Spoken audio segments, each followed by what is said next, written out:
কাদের সাদ্দামসহ শীর্ষ ৭ নেতার জন্য আইনজীবী নিয়োগ দিচ্ছে সরকার। বিদ্রোহী প্রার্থীদের বিষয়ে সাংগঠনিকভাবে সিদ্ধান্ত নেওয়া হচ্ছে সালাহউদ্দিন আহমদ। প্রশাসনে রাজনৈতিকভাবে সম্পৃক্ত ব্যক্তিরা রয়েছেন জামায়াত।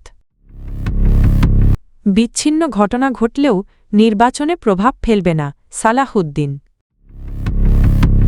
তারেক রহমানের সফর ঘিরে চাঙ্গা উত্তরাঞ্চল বিএনপি। মানবতা বিরোধী অপরাধের মামলায় পলাতক ৭ নেতার পক্ষে রাষ্ট্রনিযুক্ত আইনজীবী নিয়োগের আদেশ দিয়েছেন আন্তর্জাতিক অপরাধ ট্রাইব্যুনাল -২। একই সঙ্গে আগামী ১৮ই জানুয়ারি মামলার অভিযোগ গঠনের শুনানির দিন ধার্য করা হয়েছে। বৃহস্পতিবার ৮ই জানুয়ারি দুপুরে ট্রাইব্যুনাল ২-এর সদস্য অবসরপ্রাপ্ত জেলা ও দায়রা জজ মো. মঞ্জুরুল বাছিদের নেতৃত্বাধীন ২ সদস্যের বিচারিক প্যানেল এই আদেশ দেন। অপর সদস্য হলেন জেলা ও দায়রা জজ নূর মোহাম্মদ শাহরিয়ার কবির। আসন্ন ত্রয়োদশ সংসদ নির্বাচনকে সামনে রেখে বিএনপির মনোনয়নবঞ্চিত ও বিদ্রোহী প্রার্থীদের বিষয়ে সাংগঠনিকভাবে সিদ্ধান্ত নেওয়া হচ্ছে বলে জানিয়েছেন দলের স্থায়ী কমিটির সদস্য সালাহউদ্দিন আহমদ। বৃহস্পতিবার সকালে রাজধানীর গুলশানে বিএনপির রাজনৈতিক কার্যালয়ে সাংবাদিকদের তিনি বলেন, বিদ্রোহী প্রার্থীদের বিষয়ে দল ইতোমধ্যে সাংগঠনিক পদক্ষেপ নিয়েছে। অনেক ক্ষেত্রে তাদের ডেকে বোঝানোর চেষ্টা করা হয়েছে এবং বিষয়গুলো দ্রুত মীমাংসা হবে বলে তিনি আশাবাদ ব্যক্ত করেন। সালাহউদ্দিন আহমদ বলেন, বিএনপির মতো বড় রাজনৈতিক দলে মনোনয়ন প্রত্যাশীর সংখ্যা বেশি থাকে।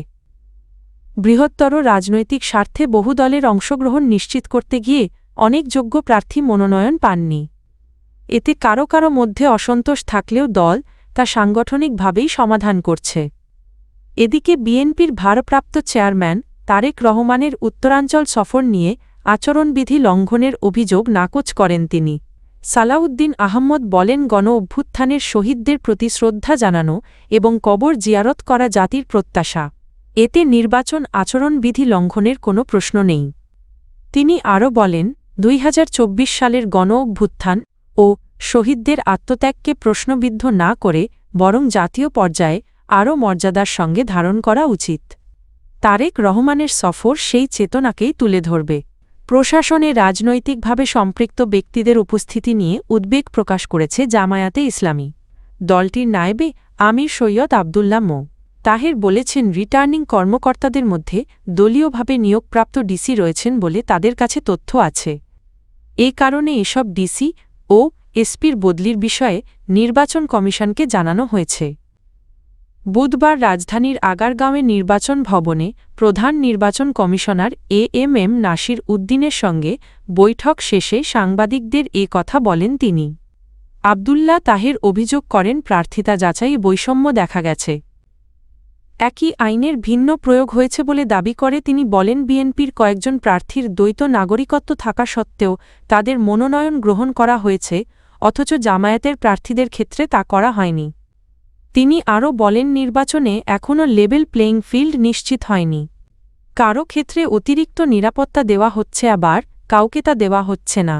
এতে নির্বাচনী ভারসাম্য নষ্ট হচ্ছে। এ বিষয়ে নির্বাচন কমিশন নীতিগতভাবে একমত হয়েছে বলেও জানান তিনি। সিসিটিভি ব্যবহারের বিষয়ে তিনি বলেন, কমিশন ভোট কেন্দ্রে সিসি ক্যামেরা চালুর আশ্বাস দিয়েছে। তবে সাজানো নির্বাচন হলে দেশ অস্তিত্ব সংকটে পড়বে বলেও সতর্ক করেন তিনি। আবদুল্লাহ তাহের জানান, আপাতত নির্দিষ্ট কোনো ডিসি-এসপির তালিকা কমিশনকে দেওয়া হয়নি। পর্যবেক্ষণের পর প্রয়োজন হলে তালিকা দেওয়া হবে। বৈঠকে জামায়াতের ৬ সদস্যের প্রতিনিধি দল অংশ নিয়ে, যার মধ্যে দলের শীর্ষ নেতারাও উপস্থিত ছিলেন।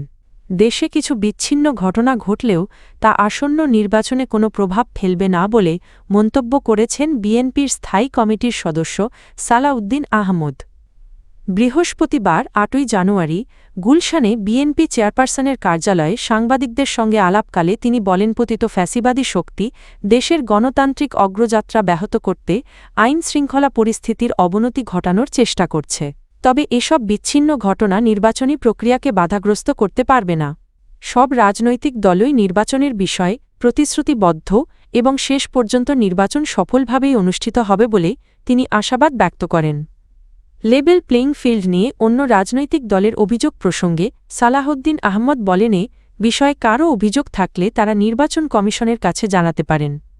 বিএনপির ভারপ্রাপ্ত চেয়ারম্যান তারেক রহমানের উত্তরবঙ্গ সফর প্রসঙ্গে তিনি বলেন, জুলাই অভ্যুত্থানে শহীদদের প্রতি শ্রদ্ধা জানাতেই এই সফর। এতে নির্বাচনী আচরণবিধি লঙ্ঘনের কোনো সুযোগ নেই। শহীদদের কবর জিয়ারত করা জাতির প্রত্যাশা বলেও উল্লেখ করেন তিনি। চূড়ান্ত মনোনয়ন প্রসঙ্গে সালাহউদ্দিন আহমদ বলেন, বৃহৎ রাজনৈতিক দল হিসেবে বিএনপির অনেক যোগ্য প্রার্থী মনোনয়ন পাননি।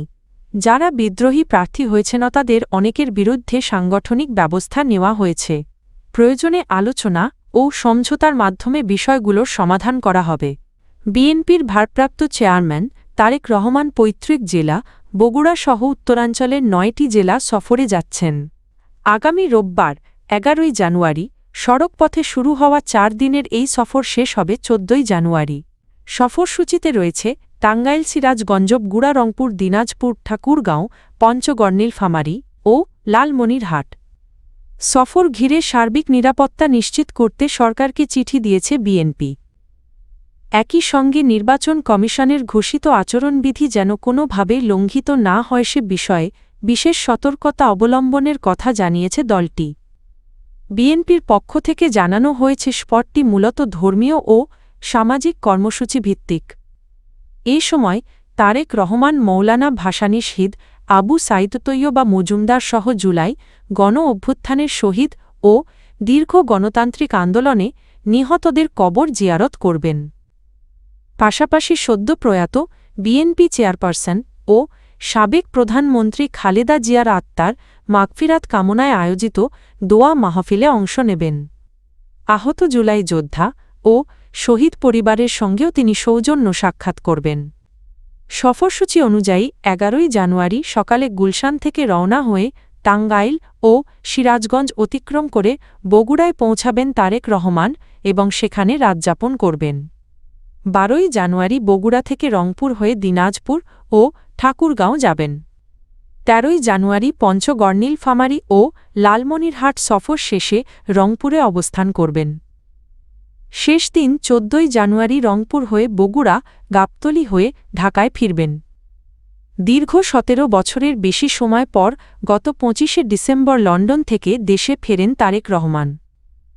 দেশে ফেরার কয়েকদিনের মধ্যেই মাকে হারানোর শোক সত্ত্বেও ত্রয়োদশ জাতীয় নির্বাচন সামনে রেখে তিনি রাজনৈতিকভাবে সক্রিয় হয়ে ওঠেন। নিয়মিত গুলশানে বিএনপির রাজনৈতিক কার্যালয় অফিস করছেন এবং বিভিন্ন শ্রেণী পেশার মানুষের সঙ্গে সাক্ষাৎ করছেন।